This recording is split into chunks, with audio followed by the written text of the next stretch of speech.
नमस्कार सर्वांना. श्री स्वामी समर्थ. येत्या 5 मे 2026 मंगळवारी आलेली आहे अंगारक संकष्ट चतुर्थी. बघा, जेव्हा संकष्ट चतुर्थी ही मंगळवारी येते तेव्हा तिला अंगारकी संकष्टी चतुर्थी म्हणतात. तर या अंगारक संकष्ट चतुर्थीचे एक व्रत जर केले तर आपल्याला 12 महिने संकष्ट चतुर्थी केल्याचं व्रत मिळत असतं. आणि या दिवशी आपण उपवास करणे, गणपती बाप्पांची पूजा करणे, हे आपल्याला असलेले जे काही संकट असतात ते दूर होत असतात. आयुष्यातील अडचणी, अडथळे, आजारपण दूर होत असतात. तर आपण आज हेच बघणार आहोत आजच्या व्हिडिओमध्ये की अतिशय साध्या सोप्या पद्धतीने 21 मिनिटाच्या संकट चतुर्थीचे व्रत आपल्याला कसं करायचं आहे. त्याचबरोबर या दिवशी आपल्याला संकष्ट चतुर्थीचं उद्यापन कसं करायचं आहे, याचे नियम काय आहेत, ही संपूर्ण माहिती, अतिशय महत्त्वपूर्ण माहिती आपण व्हिडिओमध्ये बघणार आहोत. त्यामुळे व्हिडिओ अगदी शेवटपर्यंत नक्की बघा, कुठेही स्किप न करता. आणि नवीन असाल चॅनल होते तर चॅनलला लगेच सबस्क्राईब करा. कमेंटमध्ये गणपती बाप्पा मोरया लिहायला विसरू नका. येत्या 5 मे म्हणजेच मंगळवारी आलेली आहे अंगारक संकष्ट चतुर्थी. आणि ही अंगारक संकष्ट चतुर्थी ही खूप महत्त्वाची मानली जाते. तर बघा, आपण कुठल्याही संकष्ट चतुर्थीचं व्रत आपल्याला जर सुरू करायचं असेल तर ते आपण अंगारकी संकष्ट चतुर्थी म्हणजेच ज्या दिवशी मंगळवारी संकष्टी चतुर्थी येते त्या दिवसापासून आपल्याला हे व्रत सुरू करायचं असतं. त्याचप्रमाणे आपल्याला 21 मिनिटाच्या मोदकाचं संकष्ट चतुर्थीचं व्रत करायचं आहे. तर ते सुद्धा आपल्याला 5 तारखेपासून म्हणजेच मंगळवारपासून, काही ठिकाणी याला मंगळी चतुर्थीसुद्धा म्हणतात, तर मंगळी चतुर्थीपासून आपल्याला सुरुवात करायची आहे. आता हे व्रत कोण करू शकतात, तर प्रत्येकजण हे व्रत करू शकतं. महिला पुरुष, मुलं मुली, अगदी प्रत्येकजण हे व्रत करू शकतात. स्वतःचं घर होण्यासाठी तुम्ही हे व्रत मिठाच्या मोदकाचं करू शकता. किंवा आपल्या घरामध्ये पैशाची अडचण आहे, मुलांच्या नोकरीविषयी काही अडचण आहे, शिक्षणासाठी मुलांच्या काही अडचणी आहेत, आणि संतान प्राप्तीसाठी सुद्धा हे 21 मिनिटाच्या मोदकाचं व्रत अतिशय फलदायी आहे. मुलामुलींसाठी हे व्रत करू शकतात. किंवा तुम्ही स्वतःची आपली काहीतरी इच्छा आहे आणि ती पूर्ण होण्यासाठी सुद्धा तुम्ही हे व्रत करू शकता. किंवा आपल्या घरातील कोणाची इच्छा पूर्ण करण्यासाठी सुद्धा, दुसऱ्याची कोणाची सुद्धा इच्छा पूर्ण करण्यासाठी तुम्ही हे 21 मिठाच्या संकष्ट चतुर्थीचं व्रत संकल्पयुक्त करू शकतात. जेव्हा तुम्ही हे व्रत संकल्पयुक्त करता तर तुमच्या मनातील जी काही इच्छा आहे ती 100% पूर्ण होतच असते. याचा अनुभवसुद्धा आपल्याला 21 चतुर्थी होण्याच्या अगोदरच येतो. किंवा बघा, 21 चतुर्थी होत आल्या की लगेच आपल्याला अनुभव येतोच. खूप जणांना या व्रताचा अनुभव आलेला आहे. म्हणून बघा, जर तुमची काही इच्छा आहे, अडचणी आहेत घरामध्ये, तर तुम्ही नक्कीच या संकष्ट चतुर्थीपासून येत्या 5 तारखेपासून तुम्ही हे व्रत सुरू करू शकता. आपण जेव्हा मंगळवारी संकष्ट चतुर्थी येते तेव्हापासून तुम्ही हे व्रत सुरू करू शकतात. आता तुम्ही 5 तारखेपासून हे व्रत सुरू करू शकता. हे व्रत कसं करायचं आहे ते बघूया. आता आपल्याला सर्वात अगोदर मंगळवारी म्हणजेच 5 तारखेला आपल्याला सकाळी ब्रह्ममुहूर्तावरती उठायचं आहे. सुशुरभूत होऊन आपली देवपूजा करायची आहे. तर बघा, सर्वात अगोदर आपल्याला संकल्प करायचा आहे. आता संकल्प कसा करायचा हे आपल्या सर्वांना माहीतच आहे.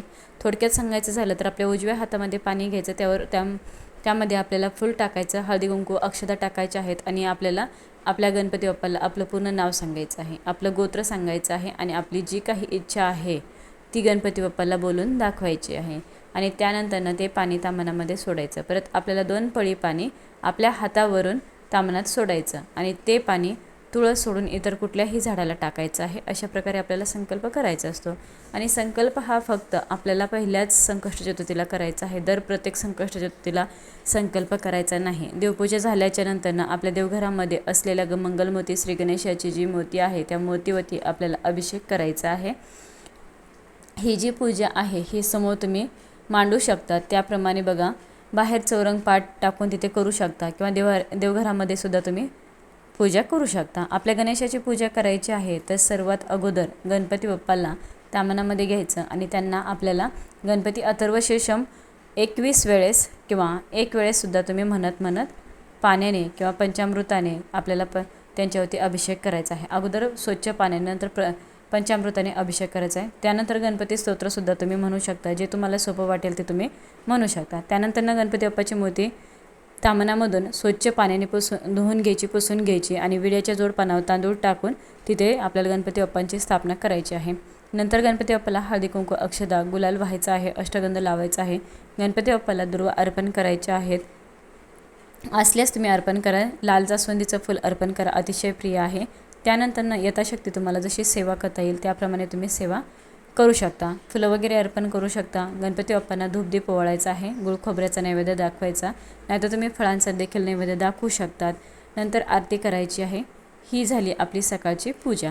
यानंतर तुम्ही गणपती अथर्वशीर्ष पठण करा, गणपती स्तोत्र पठण करा. जी यथाशक्ती तुम्ही सेवा करताल त्यानंतर संध्याकाळी परत आपल्याला ज्यावेळेस चंद्रोदय होईल त्यावेळेला तुम्हाला चंद्रोदय कधी होईल तर प्रत्येक महिन्याच्या कॅलेंडरवरती प्रत्येक महिन्याचं आपल्याला चंद्रोदयाची वेळ वेगळी दिलेली असते. प्रत्येक जिल्ह्याप्रमाणे वेळ दिलेली असते. तिथे आपल्याला कॅलेंडरवरती बघायचं आहे. यावेळेस आहे 10:18 चंद्रोदय होणार आहे. गणपती बाप्पांची परत एकदा पूजा करून घ्यायची, म्हणजे त्यांना हळदी कुंकू, अक्षता व्हायच्या, धूप दीप लावायचा, त्यांना ओवाळायचा, आरती करायची आणि त्यावेळेस आपल्याला नैवेद्य दाखवायचा आहे. 21 मोदक 21 मोदक आपल्याला करायचे आहेत. आता 21 मोदकांमध्ये 20 मोदक आपल्याला गुळ खोबऱ्याचं सारण घालून करू शकता. आणि इथे प्रश्न येतो की मोदक कसे करायचे, तर तुम्ही उकडीचे करू शकता किंवा तळून करू शकता. यथाशक्ती तुम्हाला जसं जमेल तसं तुम्ही मोदक करायचा प्रयत्न करा.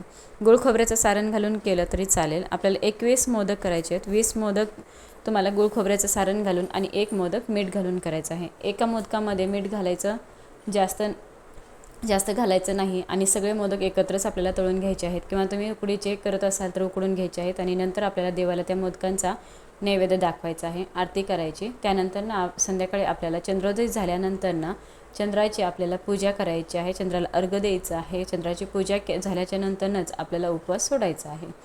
चंद्रोदय व्हायच्या अगोदर आपल्याला उपवास म्हणजेच मोदक खायचे नाही आहेत, उपवास हा सोडायचा नाही आहे. आपल्याला त्यानंतर मोदक खायचे आहेत. चंद्रोदय झाल्यानंतर मोदक खाताना सुद्धा आसन घेऊन बसायचं, पाणी घेऊन बसायचं आणि तुम्हाला मोदक खायला सुरुवात करायची आहे. मोदक खायला लागल्यानंतर जर तुम्हाला मिठाचा मोदक कधी लागेल, पहिला लागतो, कधी दुसरा, कधी तिसरा, 5वा, कधी 21वा सुद्धा लागतो.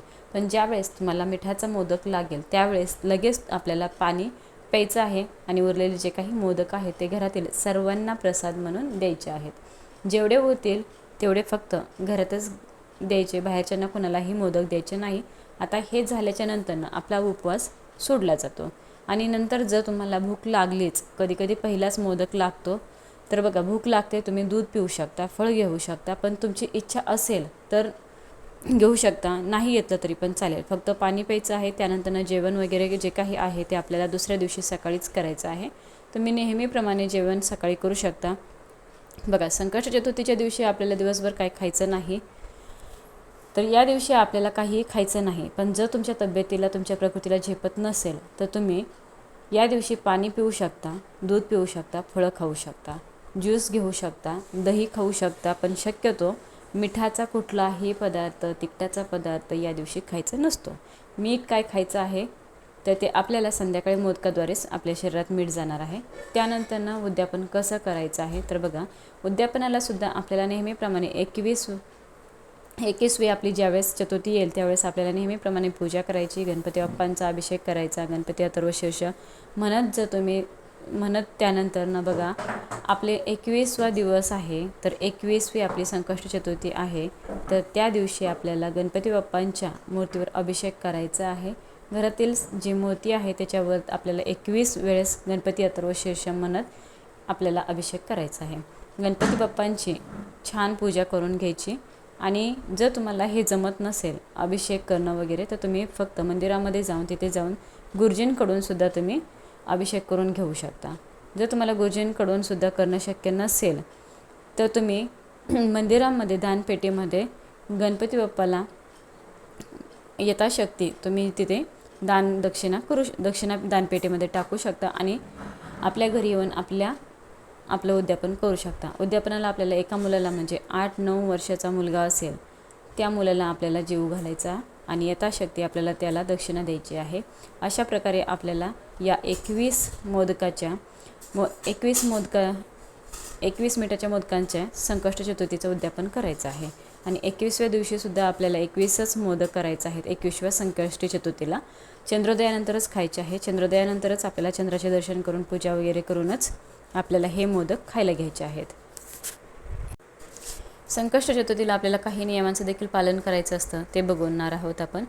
एखाद्या संकष्ट चतुर्थीच्या दिवशी आपल्याला पिरियड्स आले आपल्याला तर काय करायचं, तर अशा वेळेस आपण उपवास धरायचा आहे. पण आपण मोदकही खायचे नाहीत आणि 21 ज्या संकष्ट चतुर्थी आहेत त्यामध्ये ही संकष्ट चतुर्थी धरायची नाही, काउंट करायची नाही. त्यानंतरनं दुसरं म्हणजे बघा, आपण एखाद्या वेळेस दुसऱ्याच्या घरी आहोत, म्हणजे आपल्या माहेरी किंवा माहेरी असलं तरी देखील तुम्ही ही संकष्ट चतुर्थी धरू शकता. पण माहेरच्या व्यतिरिक्त आपण पाहुण्यांकडे एखादे गेलेलो आहोत आणि तिथे आपल्याला तुम्ही उपवास धरू शकता. फक्त गणपती बाप्पांची पूजा केलेली नाही किंवा तुम्ही 21 मोदक दाखवलेले नाहीत, तर अशा वेळेस तुम्ही ती संकष्ट चतुर्थी 21मध्ये धरू शकत नाहीत. त्यानंतरनं तुम्ही मांसाहार या दिवशी करायचा नाही आहे. संकष्ट चतुर्थी सुरू आहे तोपर्यंत तुम्हाला मांसाहार करायचा नसतो. कमीत कमी या संकष्ट चतुर्थीच्या दिवशी चुकूनही आपल्या घरातील कोणीही मांसाहार करणार नाही याची काळजी घ्यायची आहे. या दिवशी ब्रह्मचर्याचं आपल्याला पालन करायचं आहे. काही कारणास्तव बघा आपल्याला जर बाहेर जावं लागलं अचानक, तर त्यावेळेस तीसुद्धा संकष्ट चतुर्थी तुम्ही यामध्ये धरू शकत नाही. तर अशा प्रकारे आपल्याला 21 मिठाच्या मोदकांची संकष्ट चतुर्थीचं व्रत करायचं आहे. व्हिडिओ जास्तीत जास्त लोकांपर्यंत शेअर करा. आवडला असेल तर एक लाईक करा. शेवटपर्यंत बघितल्याबद्दल सर्वांचं मनापासून आभारी आहे. सर्वांना धन्यवाद. श्री स्वामी समर्थ.